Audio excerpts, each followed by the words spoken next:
खबर दिखानी जरूरी थी, आवाज उठानी जरूरी थी, क्योंकि इनकी आवाज शायद दब जाएगी या कोई उठाएगा ही नहीं। वोट नहीं है ना, वोट बैंक नहीं है। आगे बढ़ेंगे आज की एक और बड़ी खबर। अब बात भगवान शिव के ज्योतिर्लिंग त्र्यंबकेश्वर की। भगवान शिव के 12 पवित्र ज्योतिर्लिंग है, लेकिन 12 ज्योतिर्लिंगों में त्र्यंबकेश्वर इकलौता ऐसा ज्योतिर्लिंग है जहां पर भगवान शिव के साथ ब्रह्मा और विष्णु भी ज्योतिर्लिंग में स्थापित हैं। लेकिन पिछले 4 दिनों से महादेव के मंदिर की चर्चा एक मजहबी विवाद की वजह से हो रही है। आप जानते हैं, अब 13 मई को याद है ना, हमने आपको कल भी खबर दिखाई थी। 13 मई को त्र्यंबकेश्वर महादेव मंदिर में कुछ मुस्लिम युवकों ने मजार वाली चादर चढ़ाने की कोशिश की थी, ऐसे आरोप लगे। वीडियो भी सामने आया, पुलिस ने अंदर जाने से रोका, ये जबरदस्ती अंदर घुसना चाह रहे थे। यह आरोप लगा ट्रस्ट की तरफ से, पुलिस की तरफ से। इसके लिए मुस्लिम युवक मंदिर में जबरदस्ती घुसना चाह रहे थे। आरोपों के मुताबिक इन मुस्लिम युवकों ने मंदिर की मान्यताओं और परंपराओं का अपमान करके चादर चढ़ाने की कोशिश की थी, यह आरोप लगे। इसी के बाद आज त्र्यंबकेश्वर के द्वार का शुद्धिकरण किया गया। जो दूसरी तस्वीर आप देख रहे हैं, मंदिर के प्रवेश द्वार का शुद्धिकरण किया गया। शुद्धिकरण करने वाले लोग हिंदू महासंघ के सदस्य हैं। सबसे पहले आपको भगवान त्र्यंबकेश्वर मंदिर से ही तस्वीरें और बयान दिखाते, फिर आपको बताएंगे कि जिन 4 मुस्लिम युवकों पर मंदिर में जबरन चादर चढ़ाने के आरोप लगे हैं, उन्होंने अपनी सफाई में क्या कहा, उनका पक्ष भी जानना जरूरी है।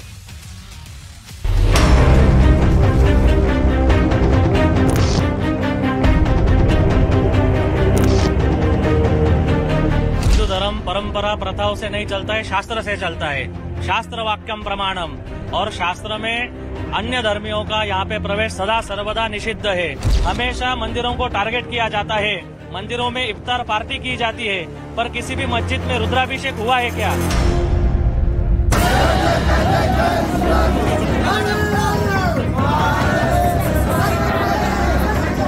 वो लोग आए उत्तर दरवाजे की तरफ और उन्होंने वहां से अंदर आने की कोशिश की और वहां से भगवान को ऊदी दिखाने की कोशिश की। ऊदी जो होती है ये हिंदू धर्म में है ही नहीं।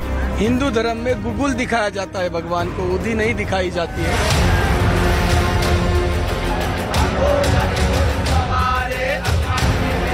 उद्धव ठाकरे और संजय राउत ने ये सिद्ध कर दिया। हम कह रहे थे कि ये हिंदुत्व छोड़ बैठे, लेकिन उन्होंने तो हिंदू धर्म भी छोड़ दिया। मंदिराचा मैंने पता किया है कि ये 100 साल की परंपरा है कि वो भगवान के दरवाजे पर आकर धूप बत्ती दिखाकर चले जाते हैं।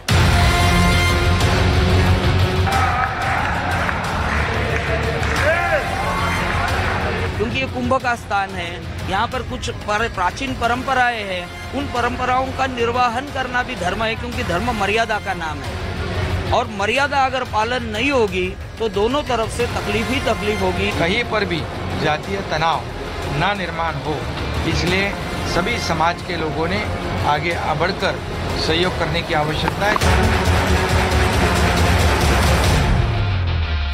वैसे आपको बता दें, न्यूज 18 इंडिया ने इस विवाद को लेकर ग्राउंड रिपोर्टिंग भी की। हमने इस घटना को लेकर नासिक के मुस्लिम कम्युनिटी के अध्यक्ष नवी शेख से बात की। उन्होंने दावा किया कि यह परंपरा है जिसे कुछ लोग मानते हैं, कुछ लोग नहीं मानते हैं। लेकिन नवी शेख ने यह भी माना कि मंदिर के बाद चादर चढ़ाने की परंपरा है। एक बार सुन लीजिए आप। पुजारी लोगों की तरफ से समझा कि ये हमारी पुरानी वडोलोपार्जित परंपरा है, पुरखों से हम करते आए। लेकिन उसमें अभी गांव में 2 मत प्रवाह है। कोई लोग बोल रहे नहीं है, कोई लोग बोल रहे हैं, तो उसमें 50% बोल रहे है ये प्रथा है करके। क्या वो हिसाब से इनमें 2 मत प्रवाह है, बाकी क्या। देखिए, मुस्लिम पक्ष का कहना है कि भाई आरोपियों ने जो किया है वो परंपरा को ध्यान में रखकर किया। उद्धव गुट, अच्छा, पुलिस कह रही कि जबरदस्ती अंदर घुसने की कोशिश हो रही थी, FIR हो चुकी है, SIT जांच के आदेश दे दिए गए हैं। ट्रस्ट कह रहा है कि नहीं भाई ये साजिश थी, देखिए पुलिस रोक रही थी वहां पर। इस बीच सामना में कुछ छपा है, जानना चाहिए आपको। उद्धव गुट के मुखपत्र सामना में भी कहा गया है कि उद्धव गुट के सामना में लिखा गया कि बीजेपी दंगों की प्रयोगशाला खोलकर समाज की शांति बिगाड़ने की कोशिश कर रही है। कुछ मुस्लिम युवकों ने त्र्यंबकेश्वर मंदिर में घुसकर चादर चढ़ाने की कोशिश की और बीजेपी के दंगा तनाव भड़काऊ महामंडल ने तुरंत विवाद शुरू कर दिया। हालांकि सामना ने यह भी माना कि हिंदू देवी देवताओं पर चादर चढ़ाने की कोई परंपरा नहीं है, सामना में लिखा गया है। उद्धव गुट के सांसद संजय राउत ने भी दावा किया है कि त्र्यंबकेश्वर मंदिर के मुख्य द्वार पर धूप दिखाने की परंपरा 100 सालों से चली आ रही है, चादर का नहीं है। संजय राउत ने भी कहा है कि परंपरा धूप दिखाने की, लेकिन मंदिर में जबरन घुसने के आरोपी तो चादर लेकर घुसते हुए दिखाई दे रहे हैं। देखिए, सवाल दरअसल यह भी है कि मंदिर में चादर चढ़ाने की कोशिश को सामना में प्रधानमंत्री के अजमेर में चादर चढ़ाने से तुलना भी कर दी गई। चादर चढ़ाने से तुलना करके क्या इन मुस्लिम युवकों को क्या कवर फायर देने की कोशिश हो रही है? सवाल यह भी है, क्योंकि यहां फिर से रिपीट कर दें, मस्जिद में रुद्राभिषेक गलत है, उसी तरह से त्र्यंबकेश्वर मंदिर में इस तरह से चादर चढ़ाना भी कुछ लोगों के हिसाब से गलत है। संजय राउत दावा कर रहे हैं कि 100 सालों से यह परंपरा है।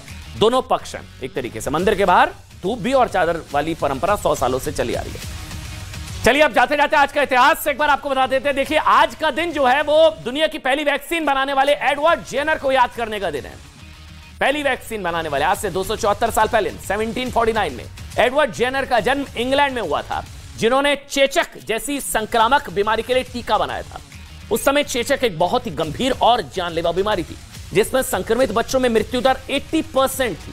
टीकाकरण के कारण ही इस बीमारी का दुनिया से नामो निशान लगभग मिट गया। जेनर ने 1796 में 13 साल के एक लड़के पर काउपॉक्स को लेकर शोध किया था, और आज की तारीख उन्हीं के लिए। और अब ये